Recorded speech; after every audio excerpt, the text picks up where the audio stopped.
मुझ जैसे व्यक्ति को माननीय राजीव शुक्ला जी ने कुछ करने को छोड़ा ही नहीं है कि मैं कुछ कर पाऊँ। फर्स्ट लॉ है senior is never wrong. Post viral हुई सिद्धार्थ तिवारी को लेकर लोग कहते हैं कि लोग किसी के मुंह में काली पोतते हैं, आपने तो सीधे सफेदा पोत दिया कि मंत्री बनने का मन नहीं करता। तो हमने रैगिंग ली भी है और हमारी रैगिंग हुई भी है। ऐसा कौन सा काम है जिसको आप जनता के सामने कह सकते हैं कि हाँ मैंने ये काम कराया है? कट पेस्ट वाला मैं व्यक्ति नहीं हूँ। उप मुख्यमंत्री राजेंद्र शुक्ला की ही गुजारिश पे विधायक नरेंद्र प्रजापति जी को टिकट मिली। दादा किसी भी सूरत में हिंदुत्व के खिलाफ नहीं। युवा विधायक नरेंद्र प्रजापति जी का फेवरेट नेता कौन है, विपक्ष में और पक्ष दोनों में?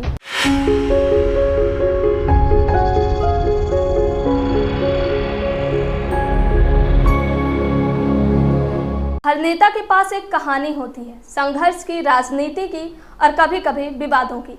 कुछ ऐसी ही कहानी है मनगांव विधायक नरेंद्र प्रजापति की, जो इंजीनियर बने, इंजीनियर के बाद बने जनप्रतिनिधि और लोगों की आवाज़।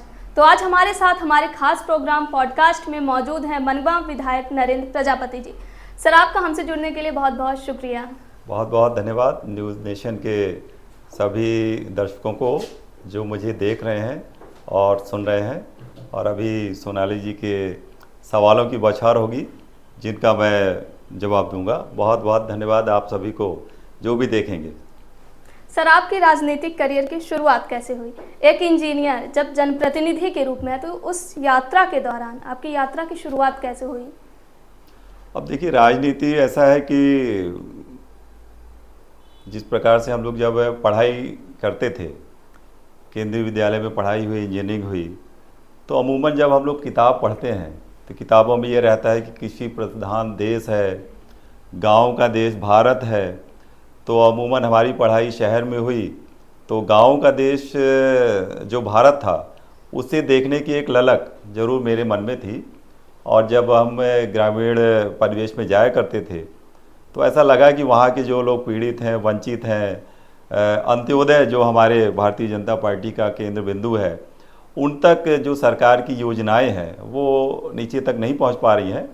और हमारे पढ़ाई लिखाई करने का भी कहीं न कहीं पर ऐसा मन में एक भाव आया कि मुझे भी सामाजिक जीवन में उतरना चाहिए। और धीरे धीरे अब वर्तमान में राजनीति में भी अपन आ गए और वर्तमान में जनप्रतिनिधि होकर के जनसेवा में लगे हुए हैं।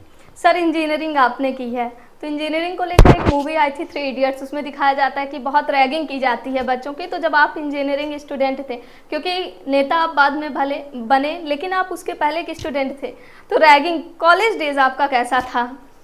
देखिए, इंजीनियरिंग में क्या है कि वो एक अलग ही टेक्निकल इंस्टीट्यूट होता है और ओवरऑल वहाँ पर आपको शार्पनेस सिखाई जाती है।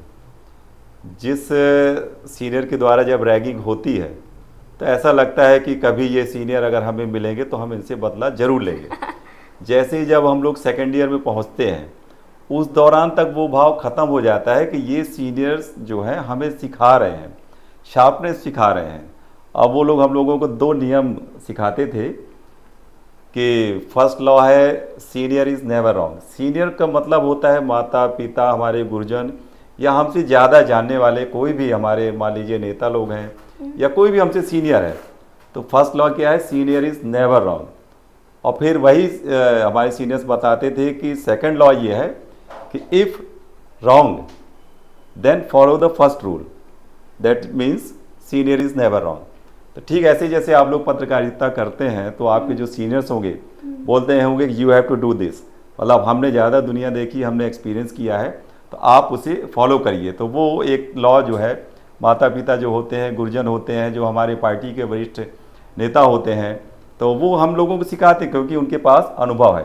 तो सीनियर इज़ नेवर रॉन्ग और if wrong then follow the first rule, that means senior is never wrong. तो उस हिसाब से हम लोग भी, जो संगठन है हम लोगों को जो भी कार्य देता है उसे करते हैं और जनसेवा में बराबर लगे रहते हैं। और इंजीनियरिंग कॉलेज में जो आपने रैगिंग की बात की, तो हमने रैगिंग ली भी है और हमारी रैगिंग हुई भी है।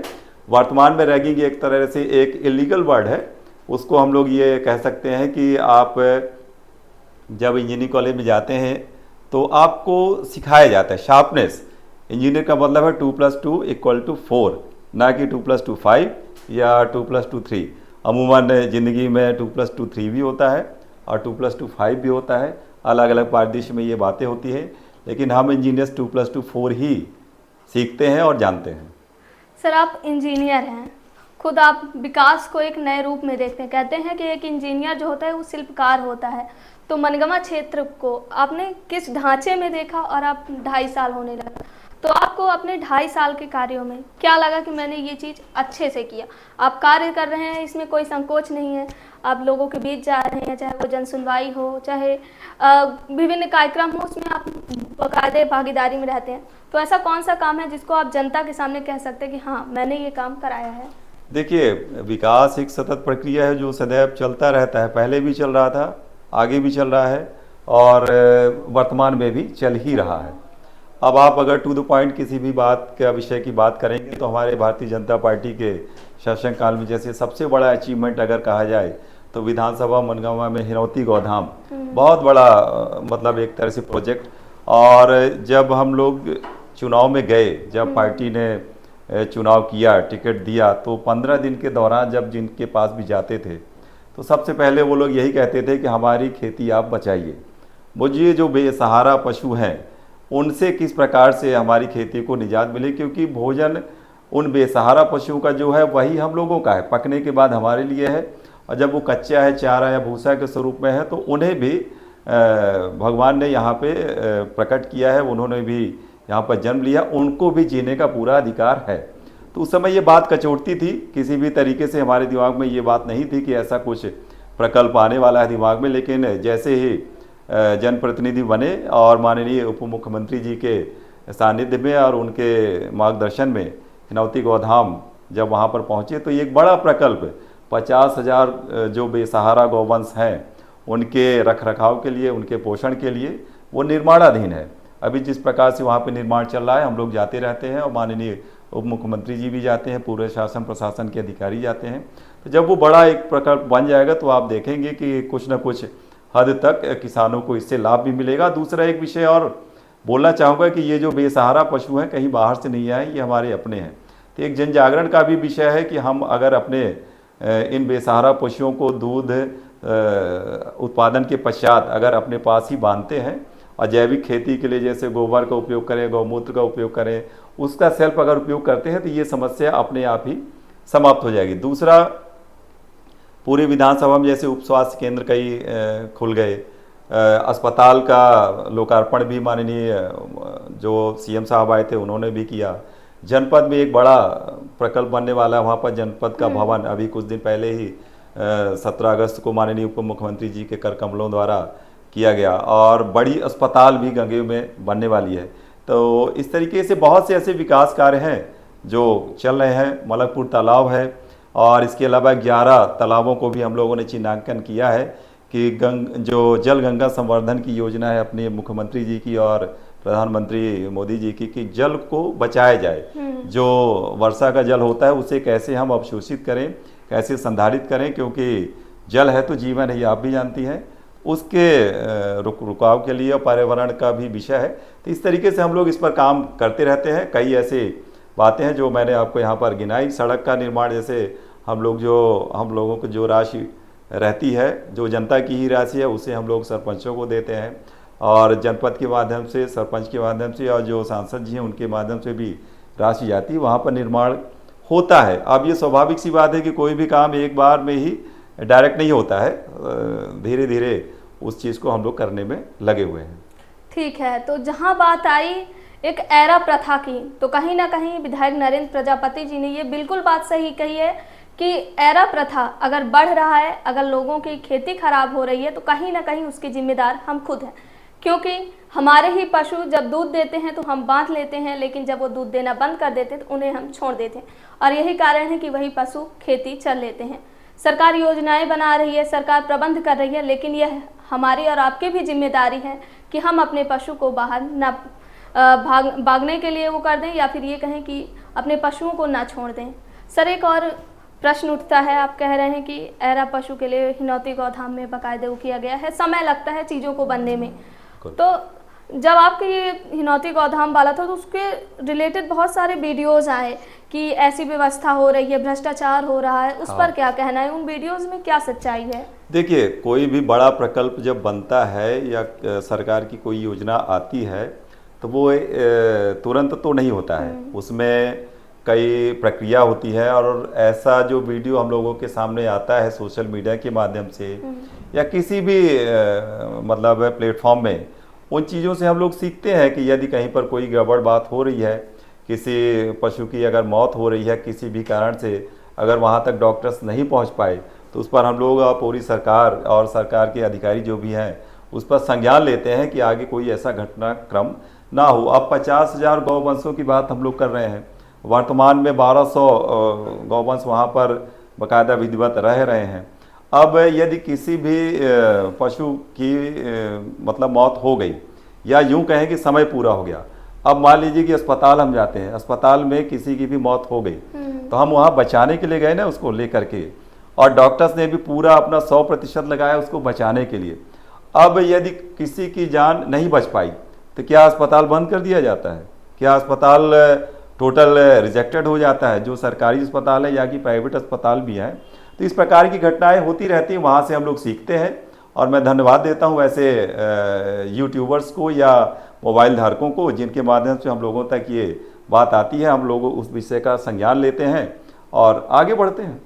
सर, एक और बात आपने कही अभी कुछ समय पहले ही कि जो राशि सरकार द्वारा मिलती है, सरकार आपको विधायक निधि देती है, मिलता है, तो सर विधायक निधि का जो पैसा है, जैसे मान लिया जाए कि आपने किसी सरपंच को दे दिया या किसी कार्य के लिए दे दिया कि ये कार्य हमारे क्षेत्र में होना चाहिए, विधायक निधि से पैसा जा रहा है, लेकिन वो पैसे का अगर दुरुपयोग कर लिया जाए, कोई गबन कर लिया, आपने तो दे दिया लेकिन जो सामने वाला व्यक्ति है उसको यूज कर लिया, तो फिर उस समय आपकी क्या प्रतिक्रिया हो सकती है? जब विधायक क्या आप कर सकते हैं अगर बात की जाए? भाई, जो ये पैसा है ये जनता का पैसा है और जनता का पैसा जनप्रतिनिधि के माध्यम से नीचे जाता है। वो एक प्रक्रिया होती है, उस पैसे को जो भी निर्माण एजेंसी है, जैसे सरपंच होते हैं या जनपद सदस्य होते हैं, वहाँ तक वो बात जाती है। अब उसके बाद एक प्रक्रिया है कि वहाँ पर उनके कार्य को देखने के लिए इंजीनियर्स हैं, उपयंत्री है, टीएस होता है, एएस होता है, उसके बाद जाकर के उस निर्माण को ओके किया जाता है। ऐसा नहीं है कि हमने राशि दी, सरपंच के पास निधि जो सरपंच का खाता है उसमें जाएगा, न कि उनके व्यक्तिगत खाते में भी नहीं जाता है। अब उसका वो निर्माण करते हैं, उसके बाद उसका जब मूल्यांकन होता है, ये जो राशि है वो भी एक बार में ही नहीं जाती है, 2 या 3 किस्तों में जाती है, स्टेप वाइज जाती है। उसका पूरा इवेल्युएशन होता है और उसके बाद फिर फाइनल किया जाता है कि अब ये निर्माण कार्य पूरा हुआ। अब उसके लिए मैं भी अधिकृत हूँ, जाता हूँ, देखता हूँ कि ये निर्माण कार्य सही हो रहा है कि नहीं सही हो रहा है। मैं भी इंजीनियर हूँ, मैंने भी वो चीज़ें स्टडी करके रखी है, तो मैं भी वहाँ पर निर्माण करता जो भी ठेकेदार होते हैं उन्हें मैं भी गाइड करता हूँ और बतलाता हूँ ये जो राशि इतनी दी गई है तो इसमें इतना निर्माण कार्य नहीं होता। अब क्या होता क्या है कि जैसे मैंने सरपंच को उदाहरण एक दे रहा हूँ कि मान लीजिए कि 4 लाख या 10 लाख या 5 लाख कोई भी एक राशि हमने उन्हें प्रदत्त की। अब उसमें मैं नोटिफाई भी कर देता हूँ कि इस राशि में 600 मीटर या 800 मीटर की ही सड़क आप बनाइए। हाँ, अब जो सरपंच होते हैं, खुद उस चीज का नॉलेज है, सरपंच के पास दबाव ये होता है कि ये 800 मीटर की सड़क के लिए विधायक जी ने राशि दी है, लेकिन हमारा घर वहां तक आगे है, वहां तक आप बनाइए। हाँ बिल्कुल सर, आपने राशि दी थी, एक नदना गांव ही है था, अभी हमारी टीम कुछ दिनों पहले ही गई थी वहां पे, तो आपके द्वारा 4.5 लाख रुपए स्वीकृत किए गए, लेकिन गांव वालों का कहना है कि सरपंच ने उस पैसे का गबन कर लिया। जमीनी स्तर पर हम लोग भी गए तो जो रोड की हालत थी बहुत खस्ता हाल थी। तो हाँ, यही चीजें थी। वहीं पर विषय जो मैं बतला रहा हूँ ना कि मैंने जो लिखित में दिया 4 लाख रुपए दिया था नदना उर्फ डिया ग्राम पंचायत को, अब 600 मीटर की जगह उन्होंने बना दिया 1200 मीटर। दबाव क्या रहता है, गांव का रहता है, सरपंच के पास भी दबाव है, सचिव के भी पास दबाव है, तो वो क्या है कि उसको एक्सटेंड कर देते हैं। अब एक्सटेंड करने के बाद ये बात आज मैंने उनको ये बोला कि 600 मीटर है, आप इसे सही करिए। रिमेनिंग जो पार्ट है उसके बाद जब अगला टेन्योर आएगा, अगला सेशन आएगा, तो पुनः राशि जो हमारे पास आएगी उसको दोबारा लीजिए, हमसे ले जाइए या तो माननीय सांसद जी से ले जाइए, या कि जनपद की राशि या कि पंचायत की राशि अमूमन पक्के निर्माण कार्यों के लिए होती है, तो जो कच्चा निर्माण है आप दोबारा आकर के लीजिए, लेकिन उस राशि का जो पैसा दिया गया जितने लेंथ के लिए दिया गया उसको आप करिए। तो मैं भी गया था वहाँ नंदना उल्पटिया में, और बिल्कुल, वहाँ पर गाँव वालों कोई ने भी बताया था। एक भी विषय ऐसा नहीं आया कि कहीं पर किसी के पास असंतुष्टि हो। जब हमने उनको समझाया, बतलाया, पूरी रोड मैंने पैदल चल करके वहाँ पर नापी। बिल्कुल। कहीं पर क्या होता है कि जो उपयंती होते हैं, कहीं पर कोई मिट्टी मान लीजिए नीचे धंस गई, तो उसका वो चेक नहीं करते हैं अच्छे से कि कॉम्प्रेशन कहाँ है। जब हम लोग नेशनल हाईवे में जाते हैं तो अमूमन आप देखते हैं कि बराबर सड़क पैरेलल जा रही, कहीं पर गड्ढा हो जाता है। तो वहाँ की मिट्टी की जांच अलग तरीके से होनी चाहिए कि यहाँ का जो कॉम्प्रेशन है वो अलग है, वहाँ की मिट्टी दलदल टाइप की है, वहाँ पर गड्ढा हो जाता है। अब वो कमियाँ कहीं कहीं पर मान लीजिए कि कोई खेत ऐसा है बगल में पानी भरा हुआ है, तो स्वाभाविक सी बात है कि वहाँ से जब सड़क जाएगी, निर्माण कार्य होगा, तो वहाँ पर कॉम्प्रेशन ज़्यादा होगा, वही मोरम नीचे चली जाएगी। तो इन बातों से क्या है कि आम जनता को मतलब नहीं रहता, उनको तो निर्माण चाहिए, मेन चाहिए सड़क चाहिए, चाहे वहाँ पे धंस गई, वो ये कैसे नहीं जान बनेगी, रहे। उन प्रक्रिया से नहीं। मैंने वहाँ पर जो उपयंत्री हैं उनको भी मैंने बुलाया था, उनको भी निर्देशित किया था, और ये भी बोला था कि मैं आपके अधिकारी को भी चिट्ठी लिखूंगा, यदि कहीं पर किसी भी प्रकार की गड़बड़ी पाई जाती है तो उसमें रिकवरी भी होती है, वसूला भी जाता है सरपंचों और सचिवों मतलब से भी, ये कि अगर वही किसी ने पैसा खा लिया तो उसका पैसा रिकवरी हो सकती है, रिकवरी भी बनती है। तो ऐसा नहीं है, आम जनता को भी ये आश्वस्त करना चाहूँगा कि ये जो पैसा है आपका ही पैसा है, आपका ही पैसा टैक्स के माध्यम से सरकार के पास जमा है, और हम जैसे जनप्रतिनिधियों को जो आप लोग चुनते हैं तो इसी बात के लिए चुनते हैं कि वो पैसा बाकायदा विधिवत नीचे आए और उसका सदुपयोग हो। तो ऐसा नहीं है कि किसी को भी पैसा दिया गया तो वो ढकाल लेगा, उस पर भी कार्रवाई बनती है। जी सर, अब आपके राजनीति के उसमें आते हैं। जब आपको टिकट मिला, आपके ही क्षेत्र के मनगमा के पूर्व विधायक पंचूलाल प्रजापति, उनकी वाइफ पन्नालाल प्रजापति ने बाकायदे प्रेस कॉन्फ्रेंस की और खुलकर आपका विरोध किया। उन्होंने कहा कि जो लायक नहीं है उसको चुनाव में खड़ा किया जाए। तो उस समय आपके ऊपर कैसा मेंटली प्रेशर कुछ लगा था कि यार ये मेरे सीनियर नेता हैं? कहते हैं ना कि आदमी एक दूसरे को देख के ही सीखते हैं, उसी तरह आप भी देखे रहे होंगे, उसी क्षेत्र से हैं आप, तो कैसा लगा था आपको कि मेरा विरोध हो रहा है? कोई विरोध नहीं, काहे का विरोध, बिल्कुल भी विरोध उनके द्वारा तो किया नहीं गया। तात्कालिक विरोध हुआ, तो उस तात्कालिक विरोध को, चूंकि वो हमारे वरिष्ठ नेता हैं, उनके मार्गदर्शन में मैंने पार्टी में काम किया। माननीय पन्नाभाई प्रजापति जी के और माननीय पंचूलाल प्रजापति जी दोनों ही पूर्व विधायक रहे, उनके अनुभवों से पार्टी को भी लाभ हुआ और मुझ जैसे अकिंचन को तो लाभ हुआ ही।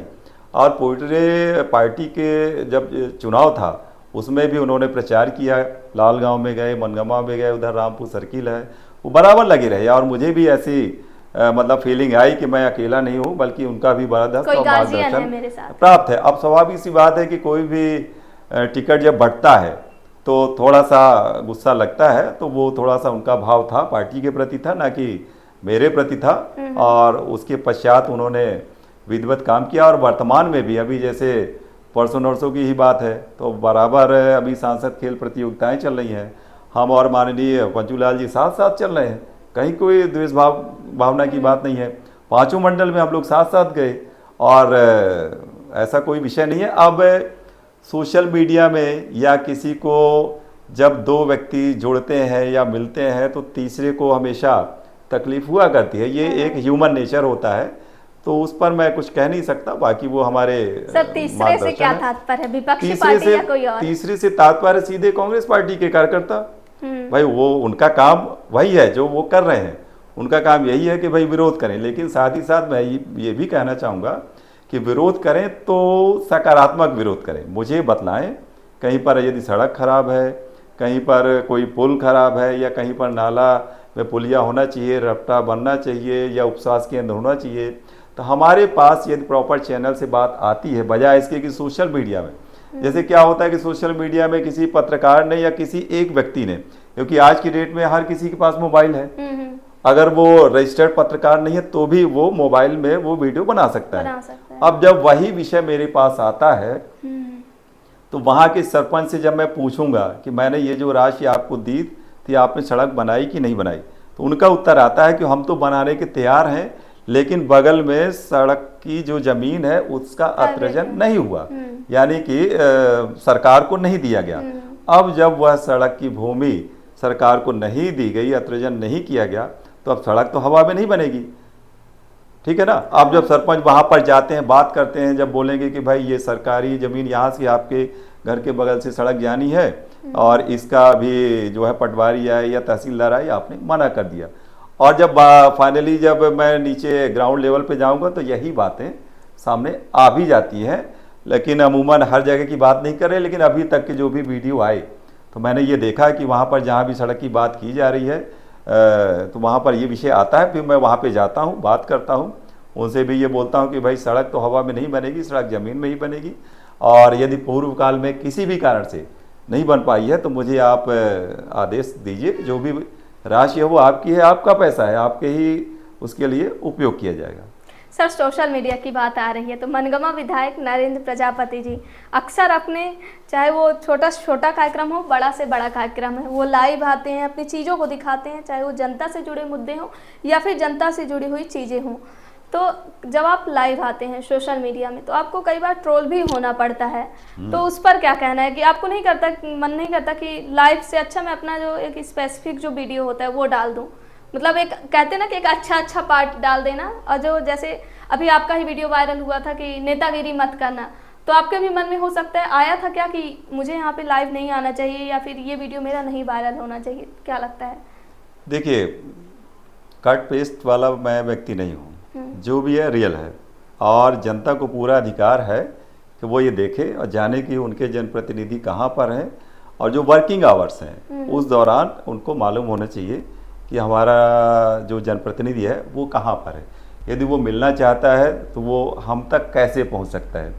और आज के इस डिजिटल इंडिया में जो मोदी जी भी पूरा प्रेशराइज करते हैं उसका मैं सदुपयोग करता हूँ। अब बात आई लाइव रहने की, तो लाइव रहना तो थोड़ा सा रिस्की रहता है।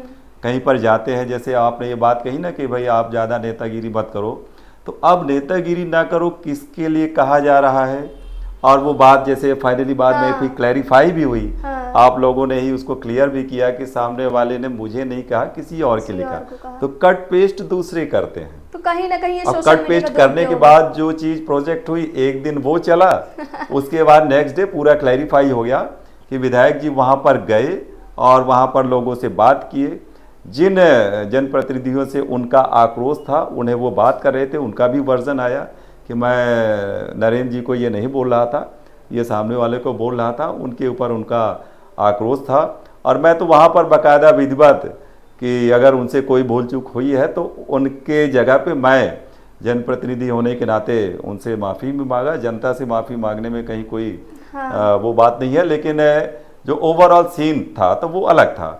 अब जहाँ कहीं भी जाते हैं, जैसे आपने देखा होगा कि जब खाद वितरण की समस्या आई तो मैं ग्राउंड जीरो पर जाता था, लोगों से मिलता था, वहाँ पर देखता था कि खाद उपलब्ध है, मिल भी रही है। थोड़ी सी अव्यवस्था होती थी वहाँ पर, मान लीजिए कि टेंट की व्यवस्था नहीं, छाए की या पानी की व्यवस्था नहीं है, या टोकन जो वितरण होता था तो उसमें परेशानी जाती थी, तो उसमें मैं स्वयं भी इन्वॉल्व होता था और अधिकारियों के बीच में मैं बैठता था आधा घंटे, एक घंटे, और किसी एक जगह नहीं गया था कि कहीं पर प्रायोजित हो, वहाँ पर एसडीएम को मैंने बुला दिया या पुलिस को बुला दिया। अचानक और अमूमन भी मैं वहाँ पे जाता था जहाँ पर कोई व्यवस्था नहीं होती थी पुलिस की या कि एसडीएम की, लेकिन वहाँ पर किसान होते थे, वहाँ पर देखते थे कि कहीं कोई भीड़ नहीं है, प्रॉपर तरीके से खाद उपलब्ध है और एक एक व्यक्ति को जो पात्र हैं किसान उनको खाद मिल रही थी विधिवत। ये मैंने ग्राउंड जीरो में जा करके देखा भी, और जहाँ भी जिन किसान भाइयों को कोई भी किसी भी प्रकार की परेशानी हुई, जैसे अभी वर्तमान में विषय आज आप इंटरव्यू ले रही हैं, अब किस दिन रिलीज होगा ये तो नहीं मालूम, लेकिन ठीक 2 दिन पहले बारिश हुई यहाँ पर। अब इस बेमौसम बारिश में किसानों की जो धान है वो खेत में है और पानी में डूब रही है, सड़ रही है।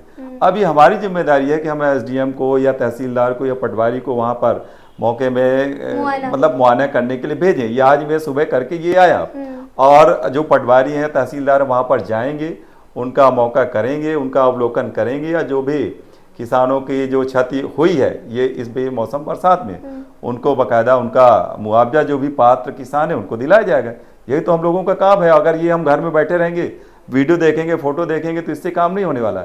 मैं तो जाता हूँ वहाँ पर, लोगों के बीच में मिलता हूँ, खेतों में भी चलता हूँ, और अब क्या क्या बताएं कि कहाँ कहाँ जाते हैं, अपन तो हर जगह जाते हैं। सही है, बिल्कुल ठीक है। सर, एक और बात को लेकर विपक्षी आपको घेरते हैं कि नरेंद्र प्रजापति जी के गुरु हैं श्रीनिवास तिवारी जी, जो खुद कांग्रेस नेता थे, तो वो भाजपा में क्यों शामिल हो गए, उनके गुरु जब कांग्रेस में थे तो शिष्य क्यों भाजपा में शामिल हो गया? कहीं ना कहीं आपको टारगेट देखिए, दादा के लिए मेरा बहुत बहुत सम्मान है। श्रीयुत श्रीनिवास तिवारी जी एक बड़ा नाम है और वो कांग्रेस में आने के पहले अन्य पार्टी में थे, सोशलिस्ट पार्टी थी, और वो एक जननेता थे, लोगों का काम करना चाहते थे। और मैं भी उनके सानिध्य में रहा और बहुत दिनों तक मैंने कार्य भी किया। जहाँ तक विषय ये आ रहा है कि मैं कांग्रेस में कब आया, कब बाहर आया, तो जब तक दादा थे उनके सानिध्य में मैंने वहाँ पर पार्टी के लिए काम किया, उनके निर्देशन में। और दादा को ये एक जात भी था, हमारे उनके बीच में ये चर्चा भी हुई थी कि मैं राष्ट्रीय स्वयंसेवक संघ में स्वयंसेवक हूँ। और स्वयंसेवक का मतलब है कि एक बार आपने अगर ध्वज प्रणाम कर लिया है तो आप आजीवन स्वयंसेवक हैं। तो दादा ने कहा भी था कि भाई आप ठीक है, काम करो, यहाँ पर तो हिंदुत्व की लड़ाई कांग्रेस में भी होती है। और दादा किसी भी सूरत में हिंदुत्व के खिलाफ नहीं थे, उस समय भी मुझे मालूम था। और कोई भी ऐसा व्यक्ति यहाँ पर नहीं कहेगा कि श्रीनिवास तिवारी जी ने कभी भी हिंदुत्व का विरोध किया। तो संगठन में हम लोग भाजपा के लोग तो धर्म की भी लड़ाई और समाज की भी लड़ाई और अंत्योदय की लड़ाई लड़ते हैं। और दादा को ये चीज़ जानकारी, हमारे उनके बीच की बात हुई थी, चर्चा थी, और मैं विद कॉन्फिडेंस और पूरे विश्वास के साथ उनके सानिध्य में मैं काम कर रहा था। अब जब वो गुजर गए, उसके पश्चात अपने सुंदर भैया का भी देहावसान 1 साल के अंतर्गत हो गया, तो मैं अपनी मूल विचारधारा वाले संगठन में आ गया। और वर्तमान में संगठन ने निर्देशित किया और संगठन ने ही चुनाव लड़ाया, संगठन ने ही जिताया। और संगठन के ही मार्गदर्शन में मैं अब अंतिम पंक्ति में खड़े हुए व्यक्ति के जीवन में प्रकाश डालने के लिए अपना 100% देने के लिए बराबर लगा रहता हूँ। बात आ रही है कि उस चीज़ की कि मनगांव विधायक नरेंद्र प्रजापति, जो अभी आपने खुद कहा कि समुदाय, धर्म, इस चीज़ का आपने उल्लेखन किया। हाँ। सर, आपका ही एक वीडियो वायरल हुआ था मुसलमानों को लेकर कि मुसलमान जो हैं तो बीजेपी को वोट नहीं देते। उस बयान को लेकर आपको कई बार घेरा गया था, तो क्या सच्चाई क्या थी उस बयान को लेकर? क्या आपने सच में किसी एक विशेष वर्ग को लेकर, विशेष समुदाय को लेकर टिप्पणी की थी, या फिर जैसा सोशल मीडिया में अभी आपने ही कहा कि चीज़ें तोड़ मरोड़ कर पेश की जाती है, तो क्या था उस वीडियो का, क्या सच्चाई? देखिए, क्या है कि तोड़ मरोड़ करके जैसे कोई चीज़ पेश की जाती है तो कभी उसका खुलासा सेकेंड डे ही हो जाता है ना। आज की डेट में सोशल मीडिया में कोई भी चीज़ क्या है कि बहुत दिनों तक दम नहीं पाती। अब वो जो वीडियो है, भोपाल में मैं बात कर रहा था, बोला था, और सीधा सा स्ट्रेट फॉरवर्ड उस समय भी मैंने बोला था और वर्तमान में भी। उस समय अपन को तो ये नहीं मालूम था कि रिकॉर्ड हो रहा है या नहीं रिकॉर्ड हो रहा है।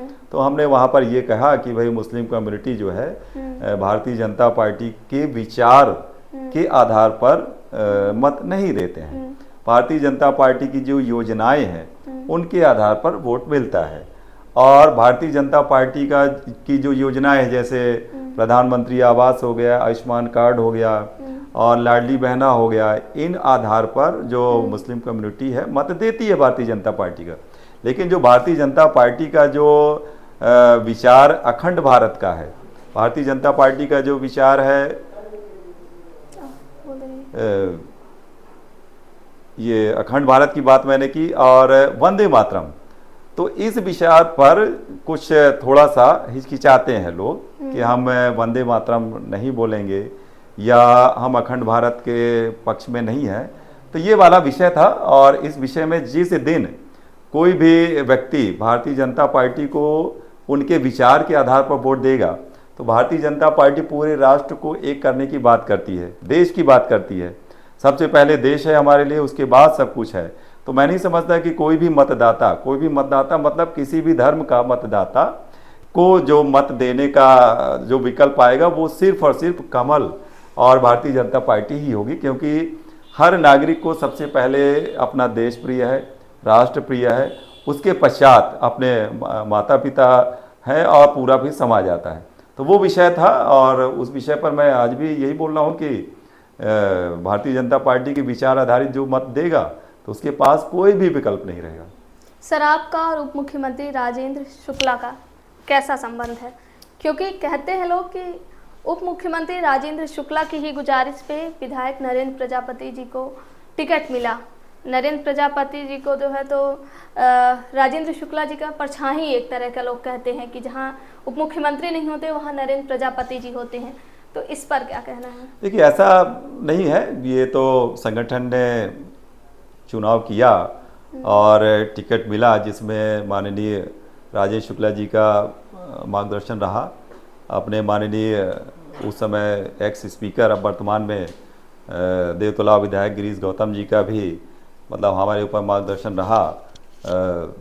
जो विधायक हैं अपने नागेंद्र सिंह जी, सिद्धार्थ तिवारी जी, भले उस समय कांग्रेस में थे, मैंने उसके साथ परिवार में काम किया। मतलब जो वरिष्ठ अपने यहाँ के नेता हैं उन सभी का मार्गदर्शन रहा और किसी एक व्यक्ति से नहीं पूछा जाता है, सभी से पूछा जाता है और नीचे ग्राउंड जीरो से ये फीडबैक लिया जाता है भारतीय जनता पार्टी में कि किसको चुनाव लड़ाया जाए, कौन उपयुक्त है।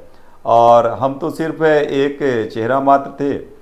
जिन लोगों ने मत दिया तो भारतीय जनता पार्टी के विचारों को मत दिया, भारतीय जनता पार्टी के सिंबल को मत दिया, और अब मैं उसी के जो मत अपने को प्राप्त हुआ उसके साथ न्याय करने के लिए पूरी तरीके से प्रयासरत हूँ। और जहाँ तक बात रही राजेंद्र शुक्ला जी के, तो वो हमारे सीनियर हैं इसी कॉलेज से जहाँ से मैं पढ़ा हूँ, तब से वो हमें जानते थे। मैं भी परिचय में था।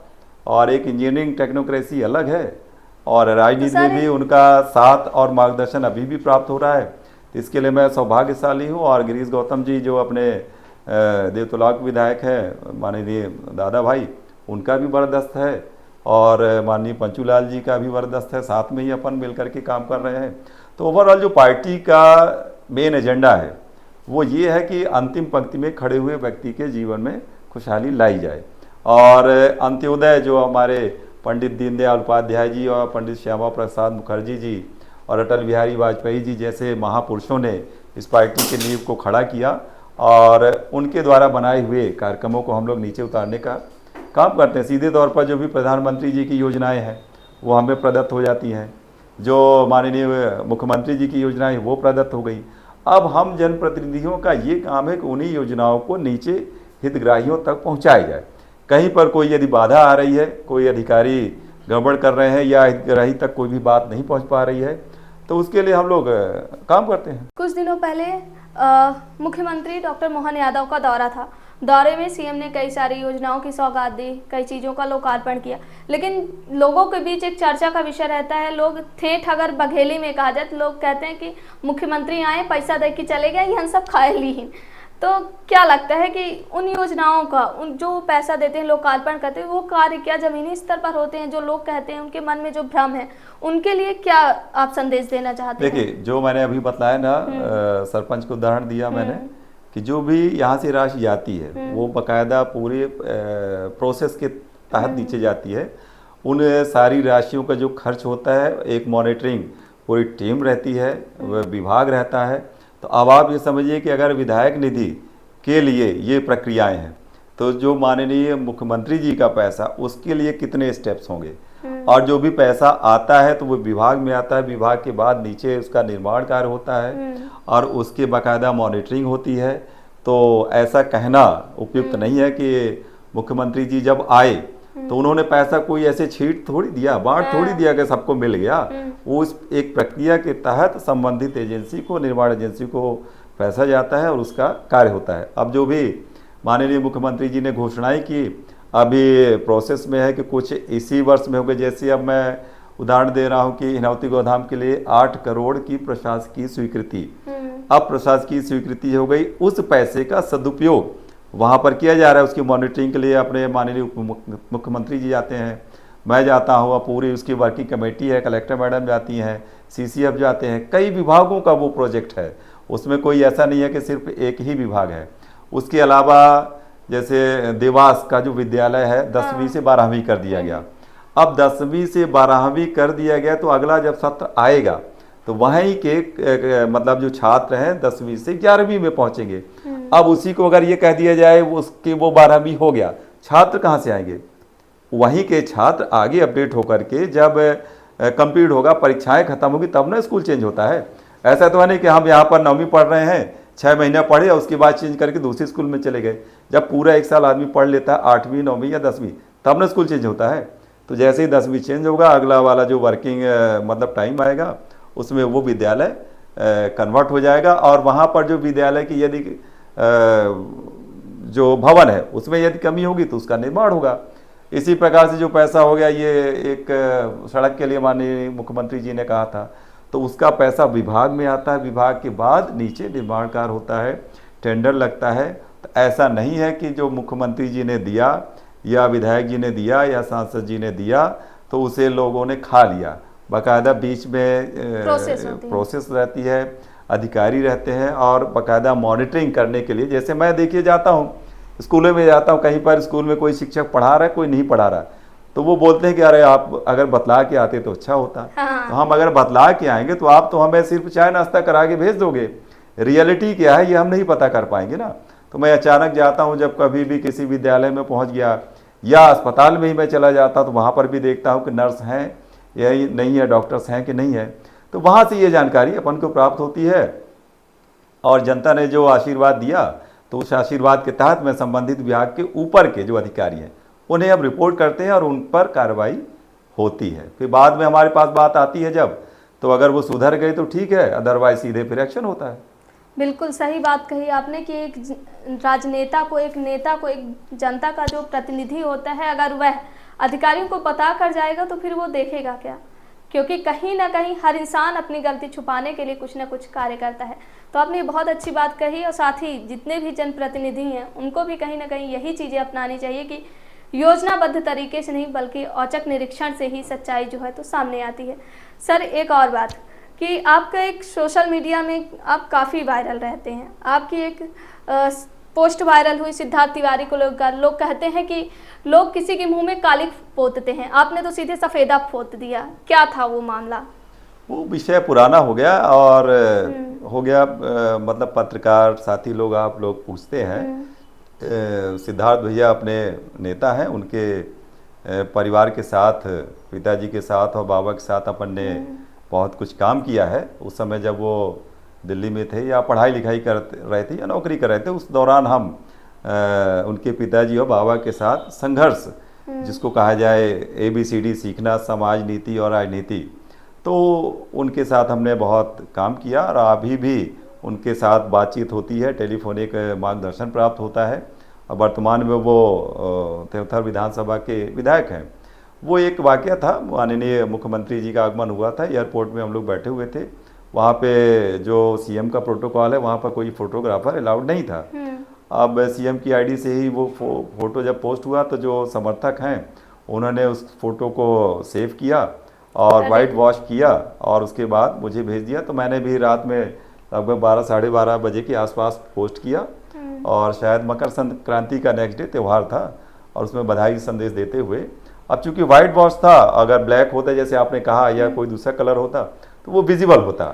तो उस चीज़ को भी मैं नहीं ध्यान दे पाया। मैंने उस फिर कार्यकर्ता को डांटा भी और अपनी टीम से भी बाहर किया कि ये गलत बात है और हम तो आप पर आधारित थे, तो ये ऐसा नहीं होना चाहिए।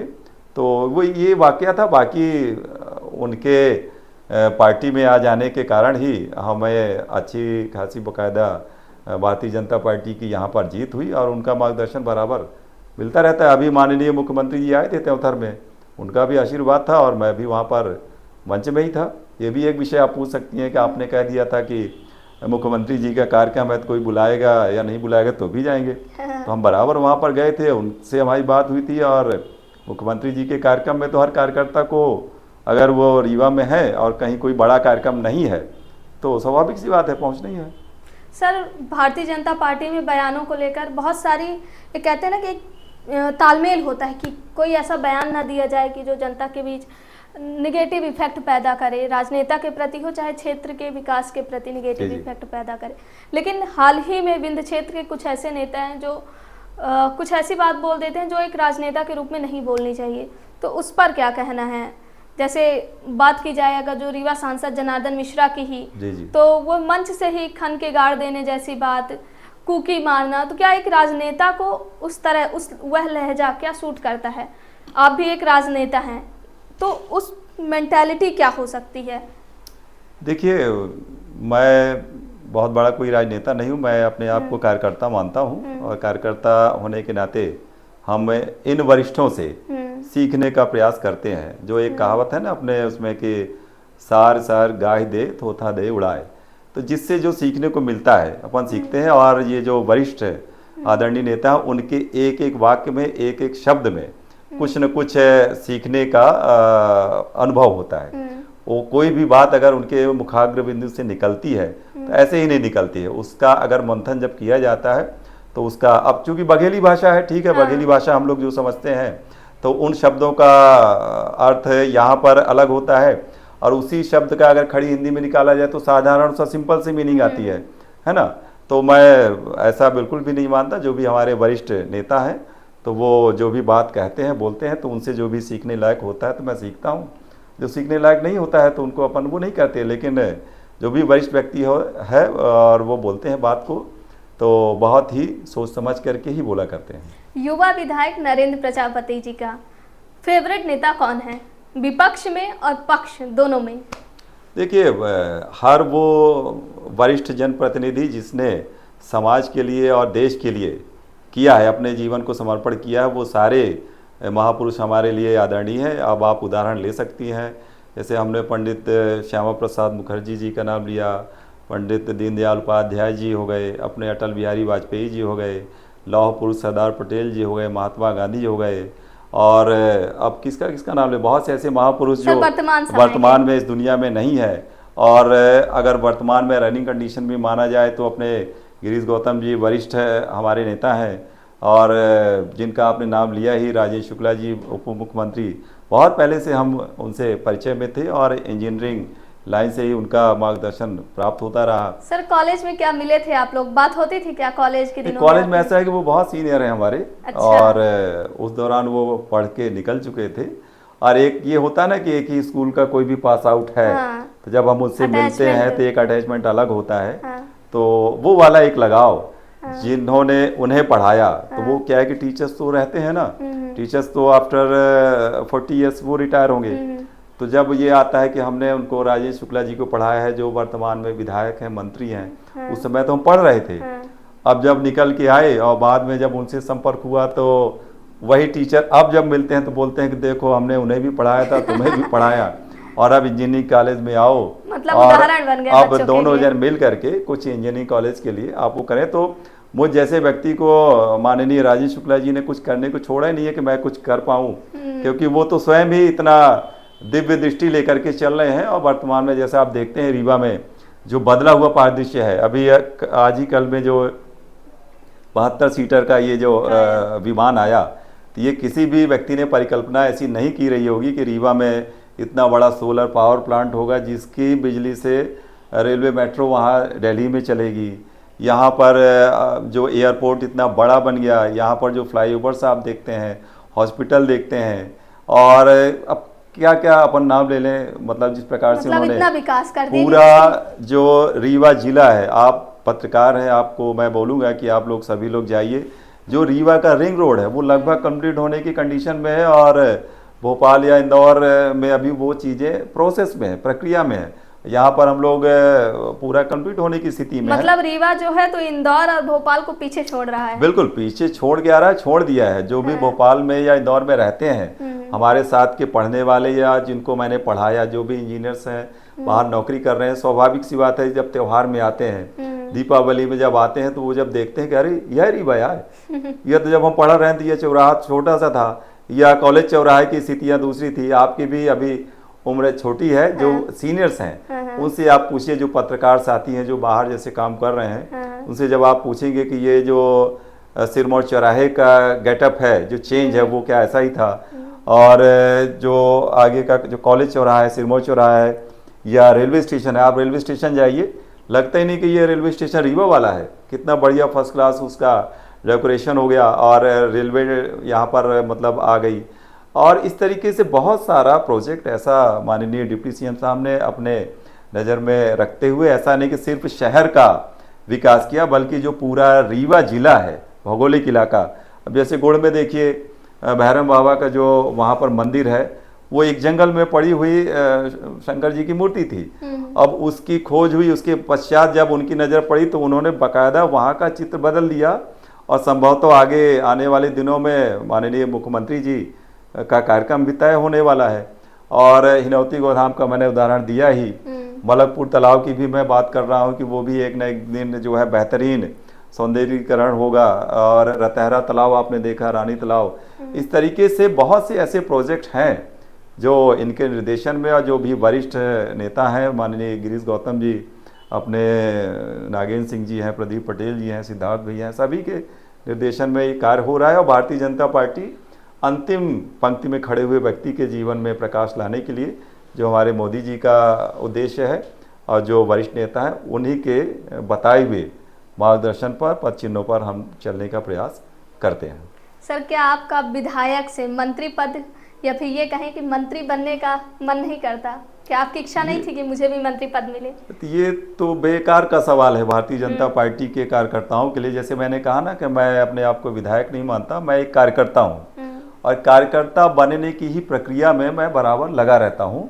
और उस कार्यकर्ता बनने की प्रक्रिया में चाहे जो भी दायित्व दिया जाए, वर्तमान में मुझे जो दायित्व मिला हुआ है उसी के साथ मैं न्याय करने का प्रयास कर रहा हूँ। और इतना मैं समझता हूँ कि बहुत पर्याप्त संगठन के द्वारा और पार्टी के द्वारा ये जो जनप्रतिनिधि बनने का मुझे अवसर प्राप्त हुआ है, तो मैं इसी के साथ न्याय कर रहा हूँ। और लोगों तक पहुँचने के लिए इतना मैं समझता हूँ बहुत और बहुत ज़्यादा पर्याप्त है। सर, आप मनगवा क्षेत्र एवं हमारे दर्शकों को क्या संदेश देना चाहेंगे? हाँ, ये अच्छा सवाल है कि जो भी मनगवा विधानसभा के हैं या इसके अलावा भी जो लोग भी मुझे देख रहे हैं और सुन रहे हैं, क्योंकि मनगवा के ही लोग भर जब ये आपका इंटरव्यू पोस्ट होगा या रिलीज़ होगा तो बहुत से लोगों के पास जाएगी बातें। तो उसमें मैंने जैसे बोला कि मैं लाइव रहने वाला व्यक्ति हूँ, जो बात अंदर है वही बात बाहर है। जो भी वर्किंग आवर्स है उसमें मैं आप लोगों के सामने रहने का प्रयास करता हूँ। एक प्रक्रिया है, प्रोसेस है कि अपने हम जनप्रतिनिधि को यदि मैंने मत दिया है तो भी हम उनसे काम लें, और यदि मत नहीं भी दिया है तो भी काम लें। सीधे तौर पर हम उनके लिए अधिकृत हैं। और वो जब हमसे जुड़ते हैं, फ़ोन है, व्हाट्सअप है, तरह तरह के ऑप्शंस हैं, वो हमसे जुड़ सकते हैं। जब भी आप लोग देखते भी हैं कि जब 9 से 11 के बीच में मैं जो घर पर आ जाते हैं लोग बाग, उन्हें मैं बिल्कुल नहीं बोलता कि आप किराया भाड़ा लगा करके आइए, लेकिन किसी की अगर समस्या है तो वो हमारे निज निवास तक पहुंचते हैं। 9 से 11, साढ़े 11, 12 तक हम उनकी समस्याओं को सुनते हैं। उसके पश्चात सीधे गाड़ी में बैठते ही मैं लाइव होता हूं कि मैं इस जगह पे इस कार्यक्रम में मैं जा रहा हूं। तो जो भी संबंधित व्यक्ति हैं वो हमको वहां पर मिल जाते हैं और उनके समस्याओं को निराकरण करने का प्रयास करते हैं। इसके अलावा आप लोग भी ये भी देखते हैं कि हर महीने एक जन सुनवाई का भी कार्यक्रम मैं विधानसभा स्तरीय करता ही हुई हूँ गंगेव में। वहाँ पर भी जो ब्लॉक सिरमौर है या ब्लॉक नई गढ़ी, 3 ब्लॉकों का ये अपना विधानसभा है, तो वहाँ पर भी वो बातें चली जाती हैं। और आगे मैं प्रयास करूँगा कि जो जिला मऊगंज का ब्लॉक नई गढ़ी है और इधर जो ब्लॉक सिरमौर है वहाँ भी जनसुनवाई के आयोजन हो। लेकिन फ़िलहाल अभी विधानसभा स्तर की ही जनसुनवाई के कार्यक्रम हम लोग गंगेव में हर महीने करते हैं। वहाँ पर लोग आते हैं, उनका मतलब उनकी समस्याओं का हल और निराकरण होता है। और साथ ही साथ एक संदेश जरूर आपके चैनल के माध्यम से ये देना चाहूँगा कि जो भी माननीय मुख्यमंत्री जी और उप मुख्यमंत्री जी और साथ ही साथ पूरी सरकार का उद्देश्य है कि जो आज के युवा हैं जो नशे और कोरेक्स और नशीली गोलियों के गिरफ्त में फंसते जा रहे हैं, वो बिल्कुल भी नशे से इतर हों। जो भी गुटखा है, पान है, तंबाकू है, इस पर अपनी ज़िंदगी ना जाया करें, क्योंकि माँ बाप अपना पैसा खर्च करके आपको पढ़ाते हैं, लिखाते हैं और चाहते हैं वो कि आप भी देश और समाज के लिए काम करें। ये तभी संभव है कि जब आप नशे की लत से इतर होकर के ही काम करें। और माननीय मुख्यमंत्री जी के निर्देशन में वो तो वहाँ पर जो यूपी के सीएम है उनसे भी जा कर के मिल कर के बात करके आए कि इस पर हम लोगों को मिलजुल करके काम करना चाहिए। और जहाँ तक मनगमा की बात है तो जो पुलिस तंत्र है उसे मेरी तरफ से पूरी तरीके से छूट है कि जो भी जहाँ भी अगर कोरेक्स का या शराब का या कहीं पर भी अवैधानिक ऐसा कोई कृत्य किया जा रहा है तो उसको आप पकड़िए और जेल में डालिए। ठीक है, तो आपने सुना मनगवा के युवा विधायक इंजीनियर नरेंद्र प्रजापति जी का। हमने उन सभी प्रश्नों का उत्तर लिया जिसका जवाब आप चाहते थे, जिसका जवाब जनता चाहती थी। तो सर, आपका हमसे जुड़ने के लिए बहुत बहुत शुक्रिया। बहुत बहुत धन्यवाद न्यूज़ नेशन के सभी पत्रकार साथियों को और पूरी टीम को जिन्होंने मुझे यहाँ पर बुलाया, और आपके इस चैनल के माध्यम से आप लोगों से जोड़ने का आपके माध्यम से प्रयास रहा। मैं बहुत बहुत धन्यवाद देता हूँ, और ये भी बात करता हूँ कि आप लोग अगर डायरेक्ट हमें मिलें और मुझे मार्गदर्शित करें तो और बेहतर होगा। इतनी ही बात कह के मैं एक बार पुनः न्यूज़ नेशन के सभी दर्शकों को बहुत बहुत धन्यवाद देता हूँ, और आगे उज्जवल भविष्य की मैं कामना भी करता हूँ कि ये जो चैनल है आगे निरंतर बढ़ता जाए, और जो भी ग्राउंड लेवल की समस्याएं हैं पत्रकार साथियों के साथ भी मुझे जानकारी मिले, जिसमें न्यूज़ नेशन अग्रणी रहेगा, ऐसा मैं मानता हूँ। बहुत बहुत आप सभी का धन्यवाद।